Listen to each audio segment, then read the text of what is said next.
Mike Israetel was recently on the Luke Thomas show, and one of the topics of discussion was PEDs in MMA. And well, let's just say there was a lot of nonsense talked on this subject. Okay, now I don't want this to come across as a hit piece on Mike. He seems like a nice enough guy. By the way, if you don't know who Mike Israetel is, let's have a look at his profile here. So he's actually a doctor, Dr. Mike Israetel, PhD in sport physiology, former professor of nutrition and sports science, co-founder of Renaissance Periodization. We don't really care about any of that. Suffice it to say, he's an expert in the field of sport physiology. He seems to have a particular interest in PEDs, particularly as they pertain to bodybuilding. That's his background. He's a competitive bodybuilder. And certainly whenever I've seen him, on podcasts like Chris Williamson's podcast, it seems that he's invited on as somewhat of an expert in performance enhancing drugs. Now, I'm not into bodybuilding. I don't care about it. I don't watch it. I'm not interested in it. So I've always kind of avoided him. But I saw him on Luke Thomas's podcast. And I really like Luke, and they're talking about MMA, and obviously I like MMA, it's my job, so I thought I'd give it a listen. And yeah, it's one of these things, there tends to be this thing that happens with people that work in the periphery of MMA, strength and conditioning coaches, things like that. Unless they're a former competitor or they're die-hard fans, they tend to have a bit of a blinkered view of MMA athletes. Now, to their credit, this isn't tennis, this isn't cycling, this isn't football. Combat sports athletes tend to be a little bit different to your standard track and field or team sport athlete, but sometimes they can come across as a little bit condescending and in some cases derogatory. Now, again, this isn't a hit piece on Mike. We are going to go through some of the things he says, but I'm hoping that I can give my take on it. I've got nearly 2 decades of experience in this sport, either as a coach or as a competitor myself, various different combat sports. So I'm hoping that you can come away with this at least with a bit of a better understanding on how PEDs work in not only MMA, but sports in general. So we'll get straight into it and have a look at some of the stuff that he says. Now, I've already forgotten where I'm going. I need to check my notes. Oh, God, yeah. So we're going to get going with an absolute banger here. So this is Mike Israetel, and this is his reasoning on why he thinks that at least a lot of MMA fighters aren't taking steroids. Have a listen to this. I'm going to say this in the best way I can. This does not apply to all fighters, but it does apply to a lot of fighters. Getting them to do uncomfortable shit is really hard. You're lucky if they show up to practice, for the love of God. And there are champions that they'll do a fight camp, and then as soon as the fight camp's over and they win their fight, they're just back to recreational alcoholism for 3 months until you sign them to a new contract, and then it's 2 months of fight camp. Getting guys like that to put needles into their body with stuff in them, they're in a regular schedule. Oh fuck, man, you're already pulling that shit. So you can see what I mean about this derogatory tone that starts coming through when he's talking about MMA fighters. I don't know what it is about them that makes him think that they're not conscientious enough, they're not diligent enough in their preparations, that they could handle taking some steroids on a regular basis. He comes from a bodybuilding background. We know that every bodybuilder is on steroids. Why they can get away with it, why they're organised enough to take steroids, but MMA fighters aren't, particularly when MMA fighters are fighting for something, no offence to bodybuilders, but the UFC World Championship is far more prestigious and comes with a far higher pay packet than, Mr. Olympia. Is Mr. Olympia, are they even breaking 100K? There's potentially millions of dollars on the line for a UFC champion. So again, it's slightly insulting to insinuate that they're not organised. They don't have it together enough. They're essentially too lazy to take steroids. And when he describes that guy, the champion's champion that just goes back to, borderline alcoholic behavior in between fight camps, who's he describing there? He's pretty much talking about John Jones. He's a notorious party animal. He's a notorious playboy. He's also a notorious drug cheat. He is that guy, and he's been caught cheating more than anyone else in UFC championship history. So I really don't know how he's got this so backwards. So we'll move on to the next bit now, and let's just play it and let's just see what he has to say. It's tough to cheat with drugs. You got to get drugs that don't show up. You got to make sure the testing people don't show up at the wrong time. It's actually quite tough to cheat with drugs. So these are a couple of reasonable points from Mike, to be fair. It is difficult to find drugs that won't show up in tests. Okay, now there is a caveat to that we'll come back to a little bit later on in the video. But also I'd say, look, it's not just about the drugs. There's methodologies to taking these drugs that help mask them from the testing procedures, okay? So it's not quite as clear cut as just needing drugs that won't show up in tests. As for his second point about the testing people showing up at the wrong time, I mean, if you're on the drugs that don't show up in tests, then it really doesn't matter when the testing people turn up, does it? Because the drugs aren't going to show up in the tests. So he kind of contradicts himself a little bit there. But also I'd say this, going back to our old friend Johnny Bones, everyone remembers the incident where USADA turned up to test him at the gym, and he basically hid under the cage, and everyone in the gym just acted as though, oh no, we don't know where John is, he's not here. And the testing people left. They literally left. It worked. John Jones went untested that day. His cheating went undiscovered. So the idea that these testing procedures are somehow infallible is really not the case. Now we're going to move on to a bit that Luke Thomas says. Now this is a very astute point that Luke Thomas makes, okay? So let's just run it and hear what he's got to say. How many people are using currently is probably a distinct question from how many have ever used in their professional career at some point to gain a momentary advantage. When I say momentary, I mean 3 to 6 month kind of a thing, and then let their foot off the gas. I think that number is probably significantly higher. Yeah. That's my personal feeling.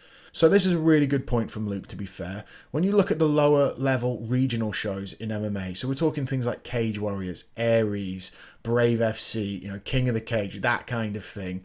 The level of testing done at these shows is minimal, if it even exists at all. So it's obviously going to be far more common that athletes at that level cheat than they do at the UFC level, where there's more stringent testing procedures, just because they can get away with it. But one of the mistakes that he makes in that statement, which Mike should have picked up on really, is this idea that this is a temporary advantage, 3 to 6 months, something like that, okay? Now granted, whilst you're on performance enhancing drugs, the benefits that you receive are going to be greater, but when you come off, they don't completely disappear, okay? This is well known. I'm going to point you to this article here. This is a BBC article from 2013, October 30th.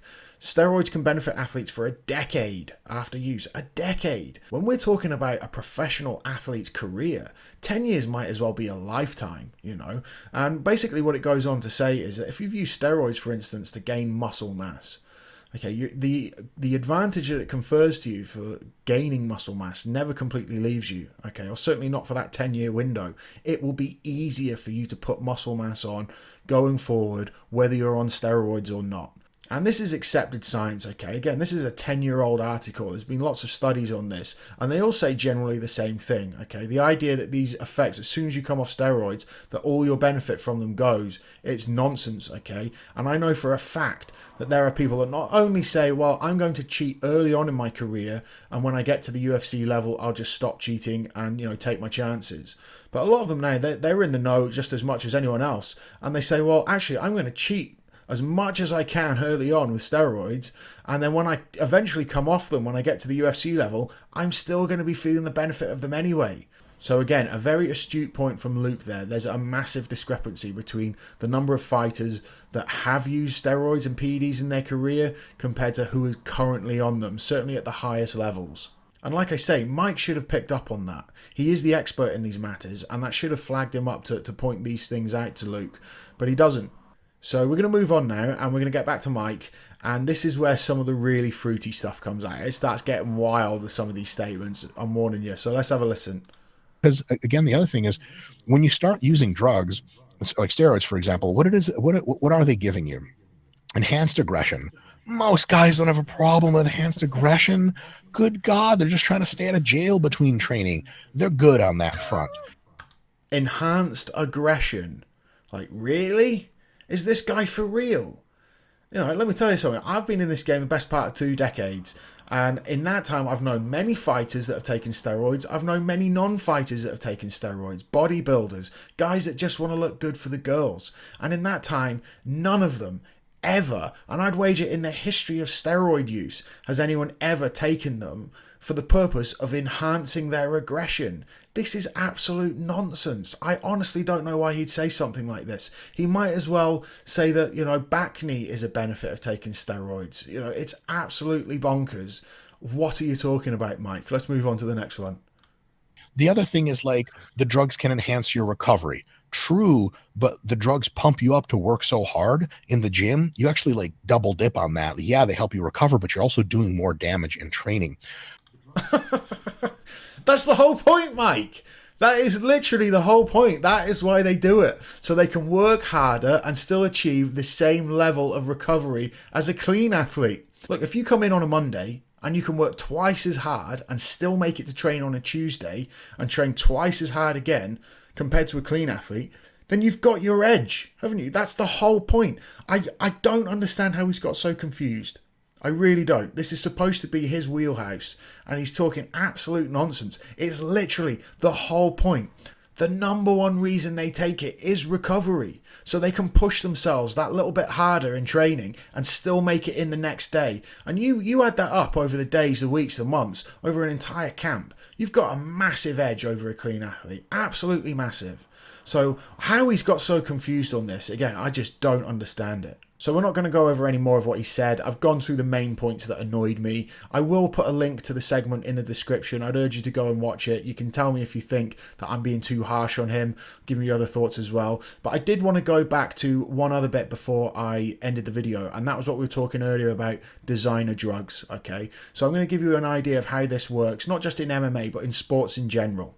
Right, so when you're at a low level, you're fighting on a low level show, you're in a low level gym, small gym, the decision to make steroids will largely be up to you. Okay, you decide that it's something you want to do. There will be someone that you train with, someone that you know, someone in the gym who can source them for you. Okay, when you start getting up the ranks, climbing the ranks into the bigger shows, you start getting scouted by bigger gyms. Now this is the important bit, the bigger gyms, right?